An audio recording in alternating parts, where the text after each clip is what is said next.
Project TurboBlast. Oh wow, look at how arcade this is. I mean, so all right, so this is Project TurboBlast.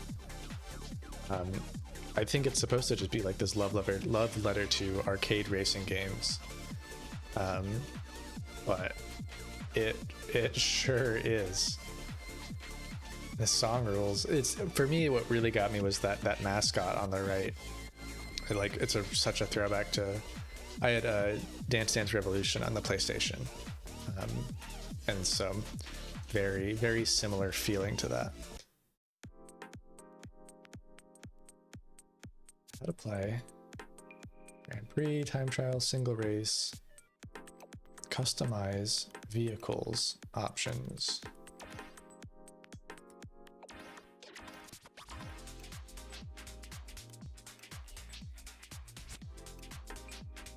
Customize.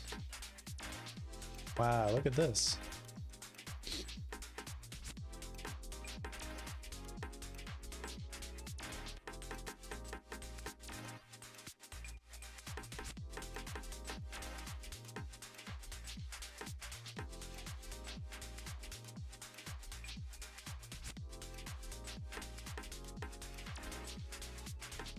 Cool. All right, should we do single race then? I guess no. Let's see if they've got a nice tutorial. Okay. Boost. Pressing boost fires a blast boost. While drifting, press boost for a drift boost. While airborne, hold trick. Release near the ground for a trick boost. Check inputs and options. That's fair. I do think it would be nice if this did actually show me what buttons to press. I understand that it's hard to do. It's a lot of effort, especially with PC games where the input type can change on the fly. But it's a lot nicer when it just tells you what buttons to press, rather than kind of having just being like, look it up yourself. All right, 9 bots. Is that really 9? Standard class. Cool. Wow, look at this. 3, 2, All right, I do not. 1, go!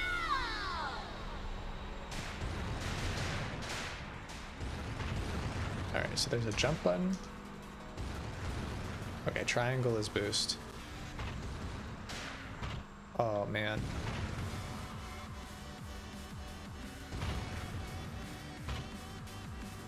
Wow, look at this. I'm not going to be able to figure out all of this yet.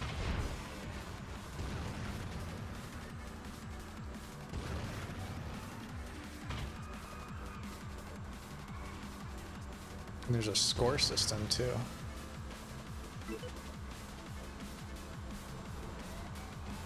What was I looking at there? Was that some sort of like weird catch-up mechanic? They all got stuck. Oh, I love that they turn into little stars.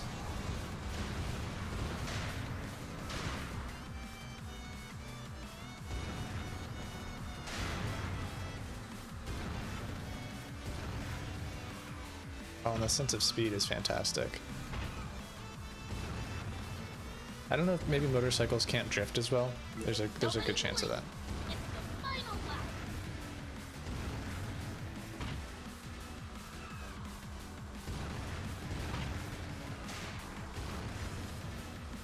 The scoring system is interesting. I'm very curious about how that plays into everything.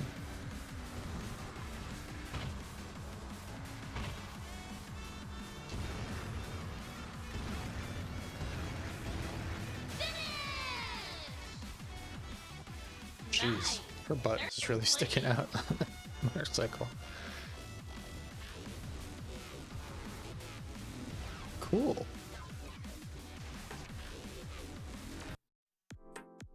Okay, hold on. What on earth are the buttons to press? Gas is right trigger, brake is B, drift is left trigger. I didn't do that. TurboBlast Y trick hop. And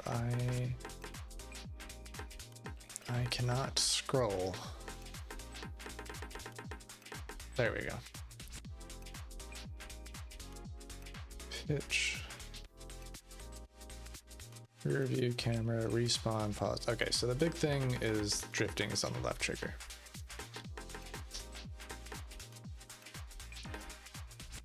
How many maps are there?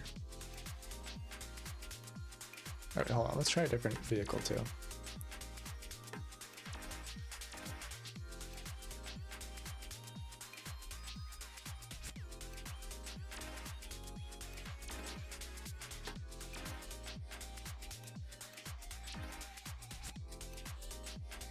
I don't know, sure. I always like vehicles with high top speeds, I guess. Okay, so that was the simplest one. I'm curious about it. There's a lot in this demo, it seems.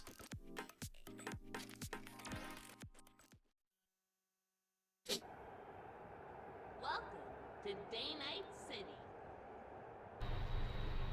3, 2, 1, go!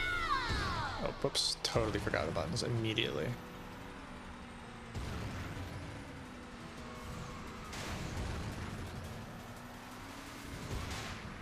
Oh, heck yeah.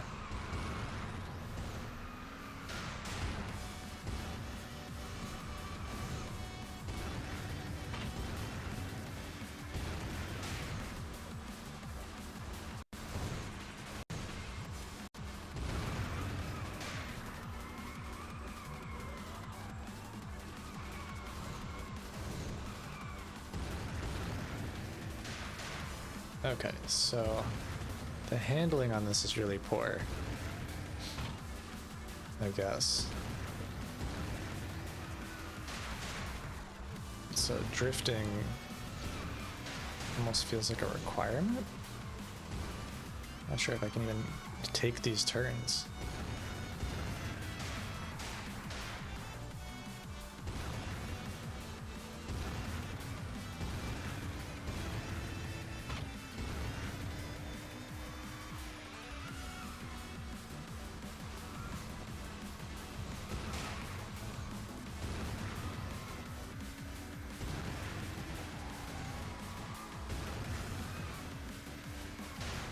This game has got the juice though. It feels phenomenal.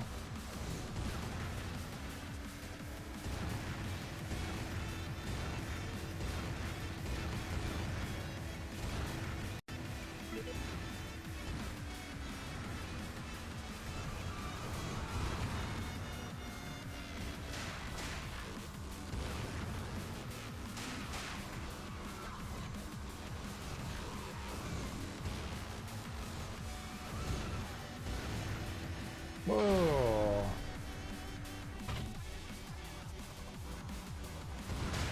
Too greedy.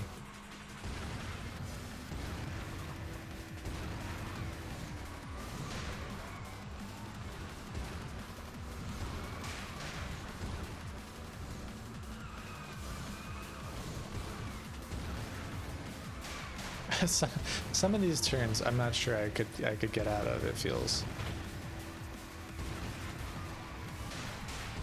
like I don't even know how I'm supposed to manage that one. I guess I'm supposed to just slow down. Hey Fernie, welcome. We're just playing some fun games. You just missed out on like the strangest Lovecraftian horror fishing game. And so we're cooling down by just checking out this arcade racing game with a totally different palette cleanser. Yeah, it's the fishing game is really neat. It was what is it called? It was called Morning Tide. Morning is in like mourning a dead person. And it's got a demo on Steam right now. And I think they're claiming it was only an hour. Yeah, it's spelled like that. Nobody blink. It's the final lap. But it was cool. It reminded me a lot of Arctic Eggs, if you've played that game or know of it. And I think they said that the full game was only going to be like an hour long, so it was really cool. I'm going to be checking it out. I love really short games like that. I've got health. Whoops. Where's my boost bar? My health.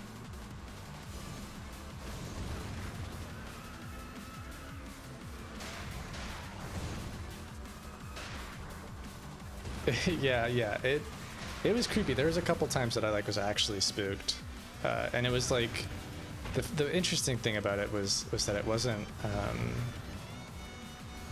there wasn't any real big scares. It was all pretty telegraphed. It was just the vibe was totally creepy, and it was cool. But it was the demo was only 20 minutes, so we're playing this game also because racing game demos tend to be pretty open-ended and short. Although this one seems to have 3 or 4 maps to play.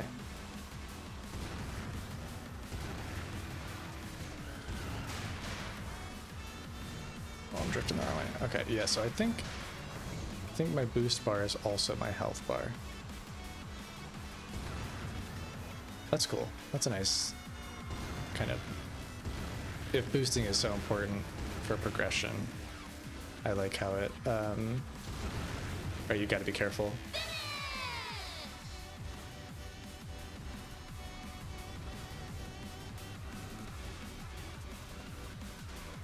Steam Next Fest? Yeah, there was a couple.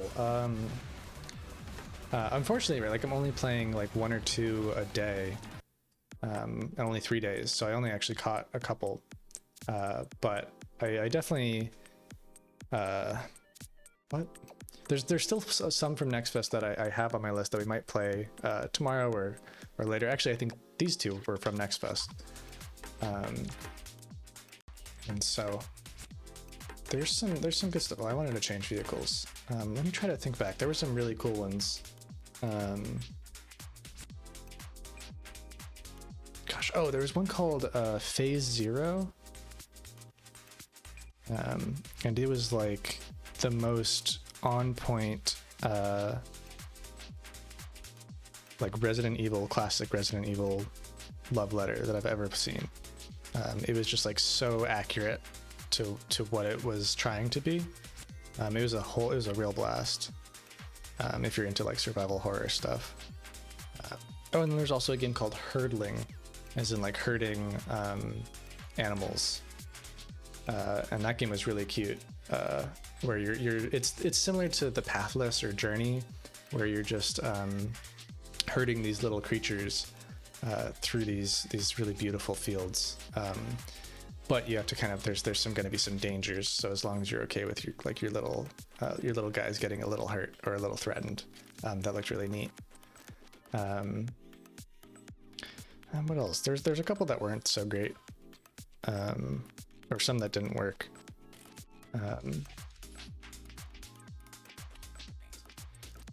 It stuttered for you? Yeah, I mean, on the Steam Deck, I had to drop it down to absolute low settings, and I managed to get it working. Oh, that wasn't the map I wanted. That's fine. There's another one. Cairn is sort of the darling child for me. It's the climbing game. I played that a couple weeks ago, but I don't think it was at Next Fest because I think they already had a demo out. But that demo is fantastic, and I'm really looking forward to how they make it work with all those survival mechanics that they hinted at but didn't actually do anything within the demo.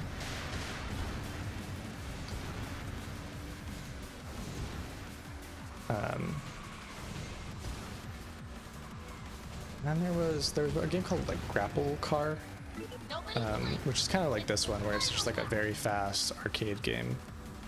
That was interesting, more so because I wasn't expecting much out of it, and then I couldn't put it down. Like, I was like, oh, I'll only stream this for like 20 minutes, you know, because there was like 2 maps, and it was just all you did was drive around them and use your grapple hook to kind of keep the speed up. But it's really just like time trial, time attack sort of stuff. And I could not stop repeating. And so it was really interesting in that way, that it really grabbed my brain more than my brain thought it did. All right, I want to try this one.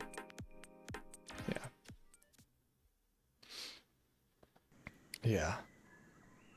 But I think those are the big gems. There are more that I have on my Steam Deck downloaded that I'll be playing as long as they stay up. You know, some demos don't stay up after Next Fest. You know, it's a good marketing push to do it that way.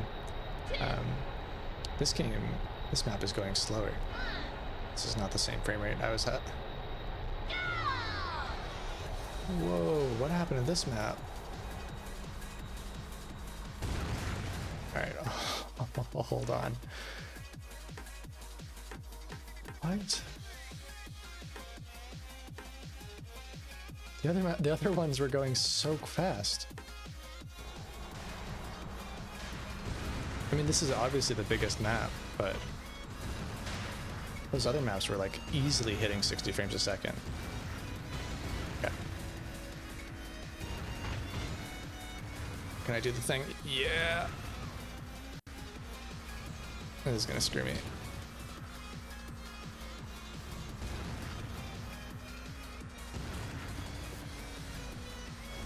But yeah, I mean, the other thing with Steam demos is that I'm playing them on my Steam Deck just because it's easy to stream that way. But demos aren't always the most optimized versions of the game. You know, optimization comes last, where gameplay is the most important. And so sometimes, or like hurdlings, I'm excited to play on my actual computer, where I've got some more juice to throw at it, because it was chugging on the Steam Deck. But I can forgive them for doing that on a Steam Deck on a demo. You know, that's sort of like the worst case scenario for performance. But I've been surprised, honestly. Most of the Steam games I've played, most of the demos I've played on the Steam Deck have actually performed well enough to not be completely busted. I was not expecting that. Maybe I've just got a good eye for games we're gonna perform well, but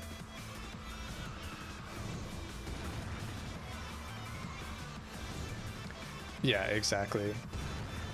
I mean, I think that's what I like about the whole context of demos, is that it does feel like your like relationship with the game and the developer is a bit different, and you can be a bit more forgiving, at least while the game isn't out yet.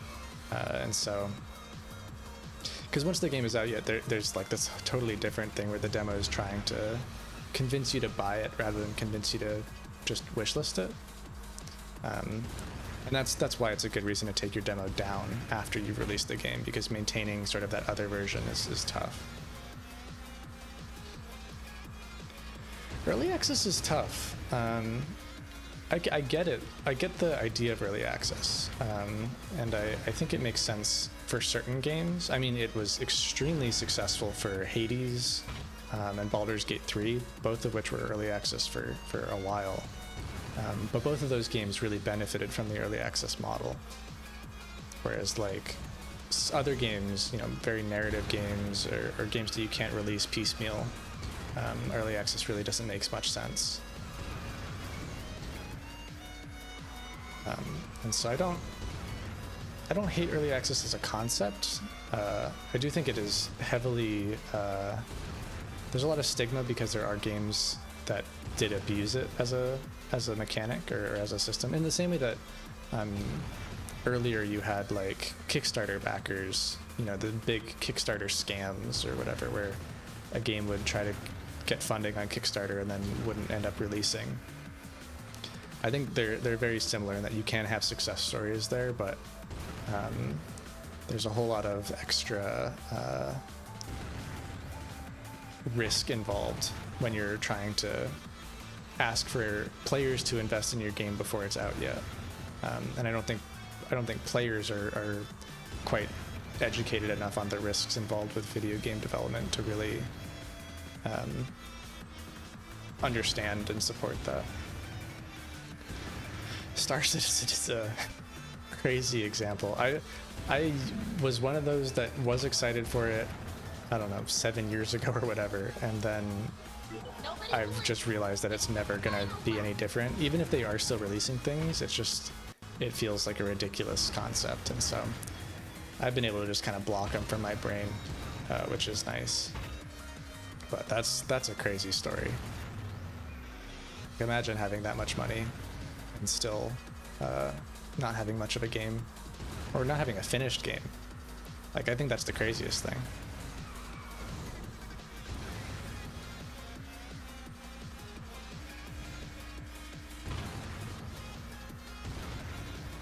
Yeah. I mean, it was like it was the promise, right? I mean, it was the same promise as No Man's Sky, which is a good game, but definitely overpromised when it came out. Or if you can think back to like older Peter Molyneux games, where he would sort of promise the world and then deliver something, but it wasn't what he promised, because he kind of was promising things that were impossible.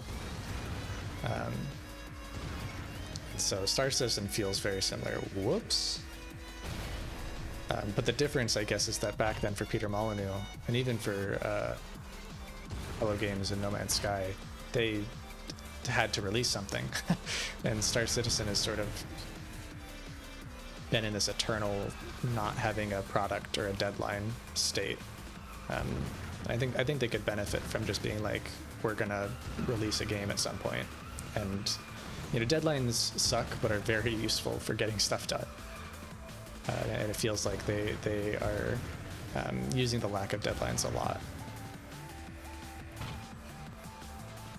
But at the same time, I think it used to be a way bigger deal. I feel like in like 2014 or whatever, Star Citizen like had a lot more influence. And I think at this point now, everyone is sort of just admitted or understood that it's just going to kind of keep puttering along and keep taking people's money, but isn't going to sort of affect anyone else beyond that at this point. So I don't know, it's tough. It's definitely tough. And at the same time, I think there's just sort of a overall exhaustion with AAA games, like big high budget production.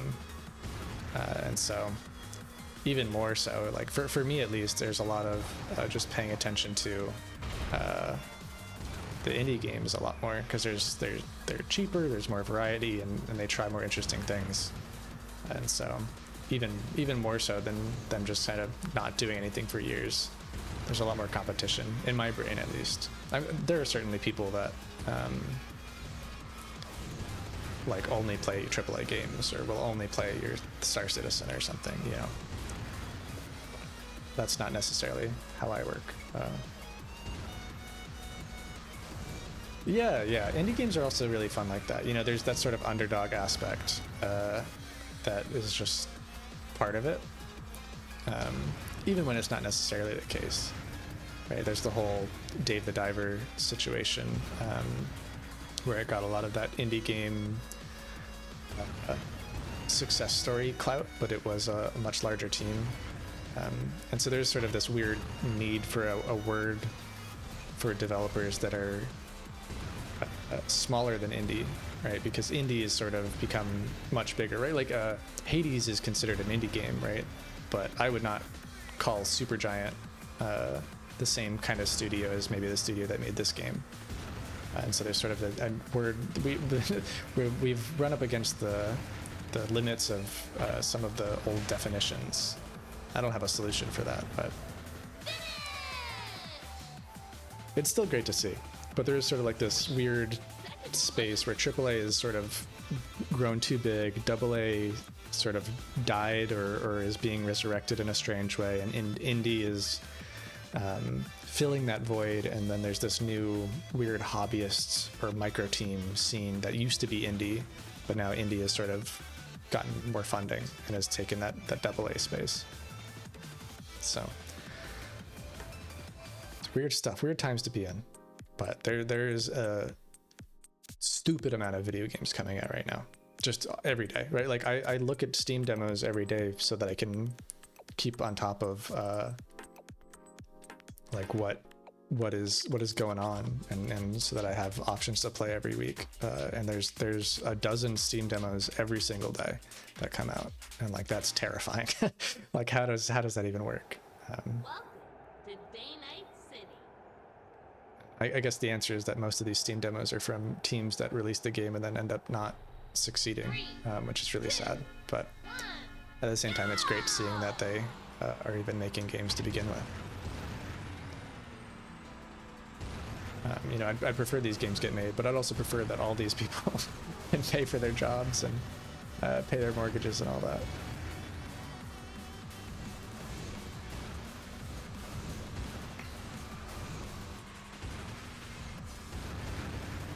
Alright, new record! Oops. This game does feel really nice to play. I'm really liking all the drifting.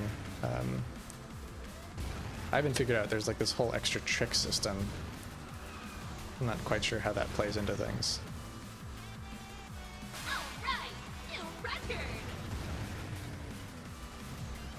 Yeah, I mean, they did get experience, but the video games industry is strange because it definitely chews people up and spits them out.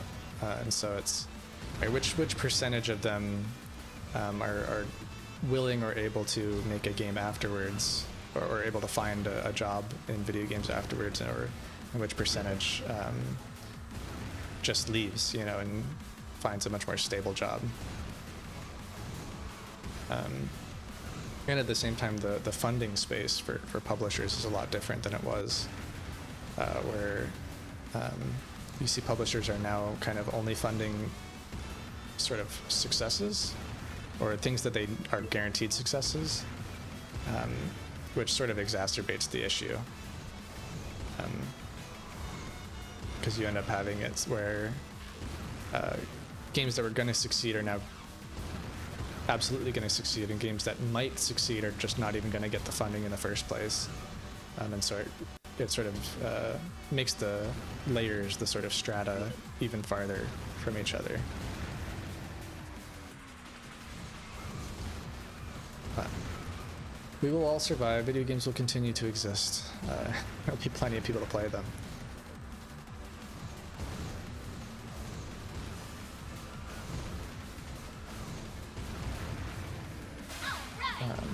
I mean, I'm gonna keep playing all of them. Right? There's even Borderlands 4 is coming out next month, and there's all sorts of drama about the pricing and all that stuff about that game. I'm still gonna play it. Fortunately, though, for me, right, like, video games being my profession means that I can justify it a lot more than other people can. And so I don't have to worry as much. Yeah, September. Oh, so I'm sorry. That's a couple months away. My summer is all messed up. You're absolutely right. I think they just like released the pre-orders for it, and so it's on the mind of coming up soon. And my wires might have been crossed with the Monster Hunter Wilds title update coming out at the end of the month. But yeah, there's a lot of big games that I still really enjoy. But I've been really loving playing Steam demos during these lunch breaks, because it has just completely filled up my wish list. Most of these games aren't out yet, but I'm very excited for sort of several months from now, and this kind of continues to give me a drip feed of really interesting games to play. And games that'll probably run on my Steam Deck, so I can kind of play them on vacation or during travel or on the couch or whatever.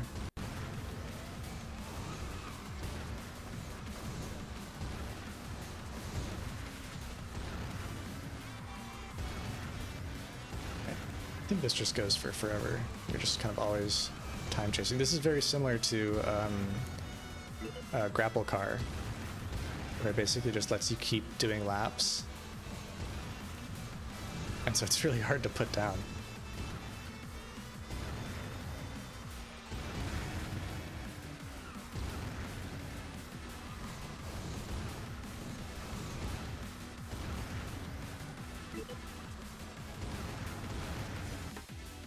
Cool. All right, well, I feel like that's just about everything from this.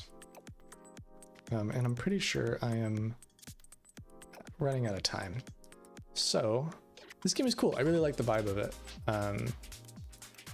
It would definitely be a really nice pick up and play. I'm a bit curious about how the tricks and like points mechanic works in with just the racing.